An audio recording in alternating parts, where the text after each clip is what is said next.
నమస్తే. నేను మీ కుప్ప పద్మిని. ఇన్నాళ్ళు మీ సపోర్ట్‌ని నాకందిస్తూ, మీ ప్రేమని నాకందిస్తున్న ప్రతి ఒక్కరికి కృతజ్ఞతలు. ఇప్పుడు చూడబోతున్న ఈ వీడియో కూడా ఖచ్చితంగా మీకు ఉపయోగపడుతుంది. లైక్, షేర్ అండ్ సబ్స్క్రైబ్ చేసి మీ ఇష్టాన్ని, అలాగే మీ సపోర్ట్‌ని నాకందించండి. అలాగే ఈ వీడియో పట్ల మీ అభిప్రాయాన్ని కామెంట్ సెక్షన్‌లో కామెంట్ చేసి నాకు తెలియజేయండి. నమస్తే. నమస్తే. Welcome to our channel. నేను పద్మిని. ప్రస్తుతంతో పాటు ప్రముఖ ఆధ్యాత్మికవేత్త, ఆస్ట్రోన్యూమరాలజిస్ట్, ఎనర్జీ వాస్తు స్పెషలిస్ట్, శ్రీవిద్య ఉపాసకులు శ్రీమతి జయప్రద గారు మనతో పాటు ఉన్నారు. మాట్లాడతాం. నమస్కారం అండి. నమస్తే అమ్మ. శ్రీమాత్రే నమః. జాతకాల్లో రకరకాల యోగాలు మనం చూస్తూనే ఉంటాం, వింటూనే ఉంటాం. మీకు ఈ యోగం ఉంది, ఆ యోగం ఉంది అని. అవయోగాలు గనక ఉంటే డెఫినెట్ గా అవి బాధపడతాయి. మంచి యోగాలు ఉంటే డెఫినెట్ గా ఒక బూస్ట్ అయితే ఖచ్చితంగా ఇస్తాయి. మనకి ఈ యోగం ఉంది కదా, డెఫినెట్ గా మనకి పరిస్థితులు మారుతాయి అన్న అన్న కాన్ఫిడెన్స్ ఖచ్చితంగా పెంచుతుంది. కొన్ని కొన్ని యోగాలు వినటానికి కూడా చాలా భలే అనిపిస్తుంటాయి. గజకేసరి యోగం, అవును. ఐశ్వర్య యోగం. ఐశ్వర్య యోగం అనే మాట కూడా వింటూ అసలు ఏంటండి ఈ ఐశ్వర్య యోగం అంటే? ఎక్కడ ఏ ప్లానెట్స్ ఉంటే ఐశ్వర్య యోగం ఉన్నట్టుగా కన్సిడర్ చేస్తారు? లేని వాళ్ళు ఐశ్వర్య యోగం పొందాలి అంటే ఏం చెయ్యాలి? ఈ మాళవిక యోగం గాని, గజకేస యోగాలు గాని ఇవన్నీ చెప్పుకోవడానికి బాగుంటాయి గానీ రియల్ లైఫ్ లో అంత ఆ స్వీట్నెస్ మనం అనుభవించలేం. అవునా? సో గజకేస యోగం అంటే కంఫర్టబుల్ లైఫ్ అంతే.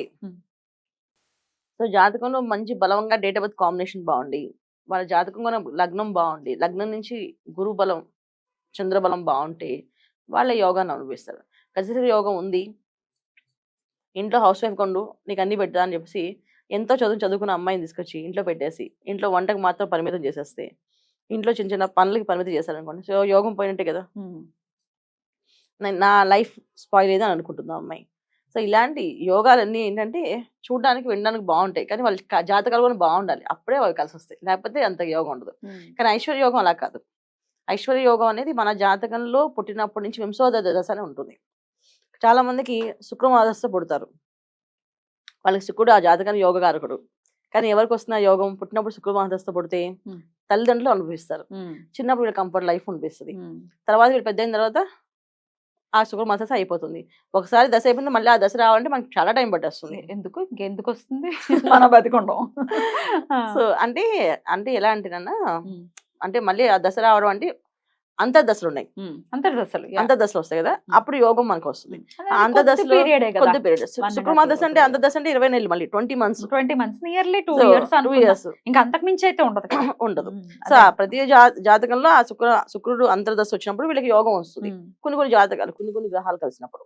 సో అలాంటప్పుడు వీళ్ళు కొంచెం అప్పుడు ఆ టైంలో కొంతమంది మేము ఆ టైం చాలా బాగుందని ఇల్లు కట్టుకున్నాం, ఆ టైంలో మేము కారు కొన్నాం, ఆ టైంలో ఎందుకు మాకు ఇది జరిగిందండి, మళ్ళీ ఇప్పుడు వచ్చి మళ్ళీ ఆ యోగం మేము ఇప్పుడు వచ్చి మళ్ళీ ఏంటో రాలేదు, మాకు జరగట్లేదు అంటారు. సో ఇవన్నీ ఏంటంటే యోగం ఉన్నప్పుడు వస్తాయి. మనం కొంచెం తెలుసుకొని జాతకాన్ని, ఈ యోగం టైంలో ఇవన్నీ వస్తాయి కనుక ఇవన్నీ చేసేయాలి, ఇది అయిపోయే లోపు చేసేయాలి అని ఆలోచించుకుంటే చక్కగా ఆ పని అయిపోతుంది. లేకపోతే ఏమో తెలియకుండా మాకు అలా కలిసి వచ్చేసేయండి అంటారు. కలిసి వచ్చేయడం ఏమి ఉండదు, యోగం ఉంటేనే వస్తాయి. అవి వచ్చినప్పుడు కలిసి వస్తున్నాయి కదా అని చెక్ చేసుకోవాలి, ఇంకెంతవరకు కలిసి వస్తుంది మనకి, ఇది చెక్ చేసుకుంటే అప్పుడు ఏమవుతుంది, ఇంకేం చేయాలో మొత్తం సాధించేస్తాం. అలాంటి చేయాలి. సో ఐశ్వర్య యోగాలు అంటే మన జాతకంలో అన్ని పరమేశ్వరు దగ్గర ఒకసారి నవగ్రహాలన్నీ పూజ చేసుకున్నాయంట. సో స్వామి ఈ స్థానంలో ఉండద్దు, ఈ స్థానంలో ఉండదు, ఈ స్థానంలో ఉంటే బాగుండదు చెప్తున్నారు. ఒకవేళ ఎవరికైనా మేము వరం ఇవ్వాలి, మాకు ఆయన నచ్చాడు, ఈ మనిషి నచ్చాడు, మేము ఆయనకి వరం ఇవ్వాలనుకుంటున్నాం, సో ఆయనకి ఎలా ఇవ్వాలి వరం? నవగ్రహాలు అడిగాయంట, మాకు ఒకరు నచ్చారు మనుషులు, సో మేము వాళ్ళకి ఇద్దాం అనుకుంటున్నాం వరం, అప్పుడు ఏం వరం, ఎలా ఇవ్వాలి వాళ్ళకి వరం అని అంటే, మీకు ఎవరు నచ్చుతారో మీరు వెళ్ళి వాళ్ళకి ఐశ్వర్య యోగంలో ఉండండి, మీకు కావాల్సినవి చేయండి. ఐశ్వర్య యోగం అంటే మనకి మన జాతకంలో 11వ స్థానాన్ని ఇలా ఐశ్వర్య యోగం అంటాం. 11వ స్థానం ఏకాదశి స్థానం అంటాం. ఏకాదశి స్థానంలో ఉంటే యోగిస్తాయని జనరల్ మన పెద్దవాళ్ళు పూర్వం ఏంటంటే ఈ 11 కానీ 3వ స్థానంలో కానీ తర్వాత 12వ స్థానంలో కానీ ఉంటే అంత పెద్దగా ఏమి ఉండదు అండి. కానీ అన్నిట్లో ఉండదు, కానీ 11వ స్థానంలో ఏ గ్రహం ఉంటుందో ఆ గ్రహం మనని కోరుకుంది అని అర్థం. అది ఉండడం అంటే మనకి ఇవ్వడానికే వచ్చింది. మన పూర్వజన్మ సుకృతం, పూర్వజన్మ ప్రారంభ కర్మ అంటారు. ఇవన్నీ ఏంటంటే అవి ఇవ్వడానికి మాత్రమే అవి ఆ స్థానంలో ఉంటాయి. అక్కడ 4 గ్రహాలు ఉన్నాయంటే 4 గ్రహాలు మనకి యోగించాలని అర్థం. సో ఆ 4 గ్రహాలు యోగం మనకు వస్తుంది. చాలా మంది చూడండి 40 years వరకు ఏం సంపాదించారు, 40 తర్వాత వాళ్ళు సూపర్ స్టార్లు అయిపోతారు. కొంతమంది 50 వరకు ఏం సంపాదించలేరు, 50 years నుంచి వాళ్ళు రాణిస్తారు. అంటే వాళ్ళకి ఏకాదశి యోగం, ఏకాదశిలో ఉన్న గ్రహాలు దశలు వచ్చినప్పుడు యోగం వస్తుంది. సో అంటే 11వ స్థానంలో ఈ గ్రహాలు ఉండాలి. ఒకవేళ 11లో ఎవరు లేరు అని అంటే ఆ 11th లార్డ్ ఎక్కడున్నాడు అనేది చూస్తారా? లేదు, ఉండాలా? ఉంటేనే ఇస్తారు. అవి వాళ్ళు కోరుకున్నవి మేము ఇద్దామని ఫిక్స్ అయ్యారు. ఇప్పుడు నేను మీకు నచ్చాను, మీరు నాకు ఒక తాంబూలం ఇద్దాం అనుకున్నారు. అవును, సో తాంబూలం ఇవ్వాలి అంటే నేను మీ దగ్గరికి వస్తే నేను తాంబూలం ఇద్దాం అనుకుంటారు. అవును. మీరు ఇవ్వకుండా నేను తాంబూలం తీసుకుని అవ్వదు కదా, అలా అనమాట. సో ఎప్పుడైనా సరే వాళ్ళకి నచ్చి వాళ్ళు అక్కడ ఉంటేనే మాకు ఆ యోగం. అంతే 11వ స్థానాధిపతి ఇక్కడ ఉన్నాడు నాకు ఇచ్చేస్తారు యోగం అంటే ఇవ్వరు. ఇట్లా అట్లయితే అందరికీ ఇవ్వాలి. అందరికీ ఇవ్వాలి కదా. వాళ్ళు అక్కడ ప్లేస్ అయ్యి ఉండాలి. అక్కడ ఉండాలి. అక్కడ ఏ గ్రహం ఉన్నా, రాహు ఉన్నా యోగమే, కేతు ఉన్నా యోగమే, శని భగవాన్ ఉన్నా యోగిస్తాడు, మనకి గురువు ఉన్నా యోగిస్తాడు, ఎవరున్నా యోగిస్తాడు. మన ఇది మన లగ్నానికి చక్రానికి సంబంధం లేదు. ఏకాదశిలో ఏ గ్రహం ఉంది ఆ గ్రహం మనకి యోగిస్తుంది. ఆ దశ రావాలి మనకి. సూపర్. అసలు వాళ్ళు ఒకవేళ ఎవరు లేకుండా ఎంటీగా ఉంది అని అంటే ఏంటి దాని పరిస్థితి? లేదని అర్థం. ఐశ్వర్య యోగం లేదు మన జాతకంలో. సో ఐశ్వర్య యోగం లేనప్పుడు ఏం చేస్తామంటే మనలో మన జాతకంలో ఏవైతే ఐశ్వర్య యోగాలు ఇచ్చే దశలు ఉన్నాయో, గ్రహాలు ఉన్నాయో, ఆ గ్రహాలు ఏ దశల్లో వస్తాయి ఆ టైంకి వాళ్ళని ప్రే చేస్తామట. సో వాళ్ళకి జపం, అనుష్ఠానం, పూజ, తర్పణ, హోమం చేయడం వల్ల మనకి ఆ యోగం వస్తుంది. ఇలా చేయొచ్చు. చాలా మంది బాలైపోతేనే చేస్తారు. అంటే బాగా పీడిస్తున్నా కనుక జపం చేస్తే శాంతిస్తాడు, మన ఇబ్బంది పెట్టడం అనుకుంటారు. అలా కాదు, యోగం ఉన్నప్పుడు కొంచెం చేయించుకోవడం వల్ల మనకి లాభం. ఇప్పుడు గురువు ఒక అనుగ్రహం కావాలంటే దత్తాత్రేయ స్వామిని పూజ చేయాలి, సిద్ధమంగళ స్తోత్రాన్ని రోజు పఠన చేయాలి. ఎక్కడున్న గురువు యోగిస్తాడు. సో గురువు ఒక్కసారి యోగిస్తే చాలా గ్రహాలు యోగిస్తాయి మనకి. సో ఎందుకంటే పెద్దవాళ్ళ మాట వింటారు కదా, ఒక పెద్ద మనిషి చెప్పాడు వినాలి కదా మిగతా వాళ్ళందరూ, అలా అనమాట మనకి జాతకంలో గురువు ఒక యోగం. సో గురువు ఒక యోగం కావాలంటే మనం ఏం చేయాలంటే పరమేశ్వరుని అనుగ్రహం కోసం పరమేశ్వరుడు అభిషేకాలు, పూజలు చేయించుకోవాలి, లేదా దత్తాత్రేయ స్వామిని పట్టుకోవాలి. ఆ స్వామిని పట్టుకుంటే తొందరగా ప్రసన్నం అవుతాయి. సో చేసుకోవచ్చు. ఇది యోగా అన్నమాట, మన ఐశ్వర్య యోగాలు అంటే. సో అయితే చాలా బ్యూటిఫుల్ పాయింట్. ఉన్న వాళ్ళైతే ఇప్పుడు ఎవరు అందరూ చూసేసుకుంటున్నారు. గూగుల్లో మన జాతకం కొట్టేస్తే తెలిసిపోతుంది, చాట్ లో వస్తుంది అనేది తెలిసిపోతుంది. సో 11th ప్లేస్ లో ఉండేటటువంటి గ్రహాల యొక్క అంతర్దశలు వచ్చినప్పుడు, లేకపోతే అంతర్దశలు కావచ్చు, మహర్దశలు అవ్వచ్చు, ఏదైనా డెఫినెట్ గా ఐశ్వర్య యోగం అనేది వస్తుంది. సో వాళ్ళకి అప్పుడు వాళ్ళకి ఏం కావాలంటే అది జరుగుతుంది. అంటే వాళ్ళు ఇవ్వడం అంటే ఐశ్వర్యం ఒకటి ఇవ్వరు, వాళ్ళు మనకి ఏం కావాలో అది ఇస్తారు. ఇప్పుడు వివాహం అవ్వట్లేదు, వివాహం జరిపిస్తారు. లేదు ఆర్థికంగా సెటిల్ అవ్వాలనుకున్నాం, సెటిల్ చేపిస్తారు.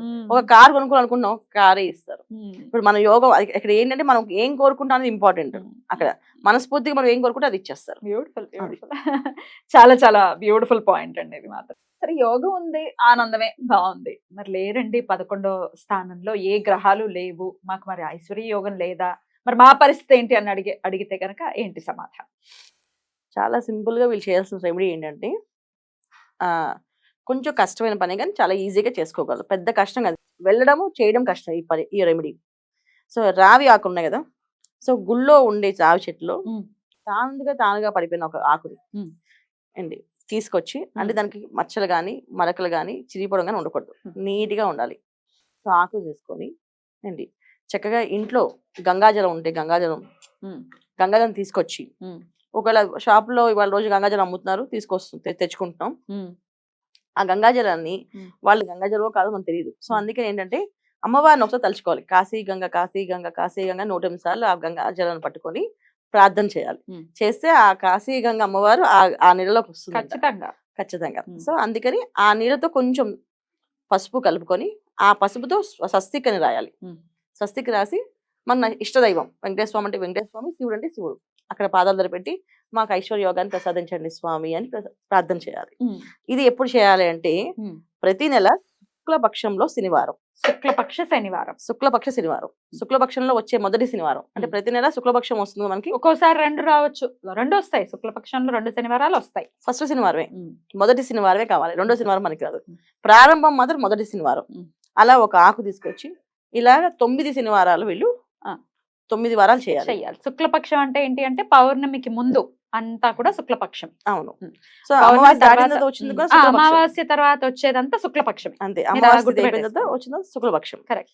సో ఆ శనివారం ప్రారంభం చేసి ఒక ఆకు తీసుకొచ్చి ప్రతి శనివారం ఒక్కాకే శనివారం టెంపుల్ కి వెళ్ళి, అసలు ఒక్కాక దొరకడం అదృష్టం, యోగం, ఐశ్వర్య యోగం. గ్రీన్ కలర్ ఆకు రావాలంటే ఎక్కడి నుంచి వస్తుంది? పొద్దున్నే వీళ్ళు టెంపుల్ కి వెళ్ళి అక్కడ నమస్కారం చేస్తే ఆ చెట్టు నుంచి పడుతుంది ఆకు, కొయ్యకూడదు. అలా విసరకూడదు, ఏదో రాలి అయితే పడితే కదా అలా చేయకూడదు. ఊపేయకూడదు తానంత చెట్టుని. తానుగా ఊడి పడాలి కింద. Right. అంటే వాళ్ళకి యోగం ఉంది అని అర్థం. ఆ ఆకు దొరికిందా వీళ్ళకి అదృష్టమే. ఆ ఆకు తెచ్చుకొని చక్కగా స్వస్తికి రాసి పాదాల దగ్గర పెట్టడం. ఇలా 9 శనివారాలు చేస్తారు కదా, 9వ శనివారం రోజు మాత్రం 9 ఆకులు. లేదు కుదరలేదంటే సరే 3 ఆకులు దొరకలేదు అంటే అదేంట అందుకే చెప్తున్నా 9 మినిమం మాక్సిమం ఉండాలి. లేదు దొరకలేదంటే 3 ఆకులు తెచ్చుకోండి, అయితే 5 ఆకులు తెచ్చుకోండి, 7 ఆకులు, 9 ఆకులు దొరికితే 9 ఆకులు అదృష్టం. ఈ 9 ఆకుల్ని స్వస్తికి రాసేసి స్వామివారి పాదాల దగ్గర పెట్టి వాళ్ళ మనసులో ఉన్న కోరికను చెప్పి ఒక పట్టు వస్త్రం లాంటిది, ఎల్లో కలర్ పట్టు వస్త్రం, అంటే సిల్క్ వస్త్రాలు కాకుండా పట్టుదే ఉండాలి, ఎల్లో కలర్ ఉండాలి. దాంట్లో ఈ ఆకుని మూట కట్టేసి, ఇప్పుడు పూర్వం అయితే ధనం దాచుకోవడానికి ఒక ప్లేస్ ఉండేది ఈ మనకి. ఆకులు అంటే మొత్తం 9 వారాల నుంచి ఉన్న ఆకులా లేకపోతే ఆ పర్టికులర్ లాస్ట్ వీక్ పర్టికులర్ 9 ఆకులు మాత్రమే. లాస్ట్ వీక్ అదే ఈ 9, 3, 5 అంతే. మీ ఇష్టం. మీ ఇష్టం ఉమ్. అది. ఉమ్. సో ఈ ఆకు ఈ ప్రతిరోజు పడిన ఈ ఆకు ఇది ఉంది కదా, ఈ ఆకు పారే నదిలో వేసేయాలి. సో ఆ నది దేవత మన కోరిక తీరుస్తుంది అన్నమాట. నది లేకపోతే తీసుకెళ్లి నదిలో వెళ్ళినప్పుడు వేసేయడమే. ఎప్పుడైనా వెళ్ళినప్పుడు వేసేయడమే. వేసేయడమే. దాచిపెట్టుకొని. అది. ఆ. సో నదుల్లో వేయడం, నదిలో ఉన్న వాళ్ళకి సంతోషం, హ్యాపీ. చక్కగా పొద్దున్నే వెళ్ళి ఆదివారం రోజున ఆ నదిలో ఆకును వేసి దండం పెట్టుకుంటే ఆ నది దేవత కూడా వీళ్ళ ప్రార్థన అందిస్తుంది. అయితే ఈ పట్టుబట్టలో కట్టాం మూటలాగా. కట్టిన పట్టుబట్టుని తీసుకెళ్లి ధనం పెట్టుకునే ప్లేస్ లో పెట్టాలి. లేదు మేము ధనం పెట్టుకునే ప్లేస్ మాకు ఇంట్లో లేదు, బ్యాంక్ లో పెట్టుకుంటామండి అన్నారు. చక్కగా వివరించారు. థ్యాంక్ యూ సో మచ్ అండి. నమస్తే. నమస్తే అమ్మా. శ్రీమాత్రే నమః.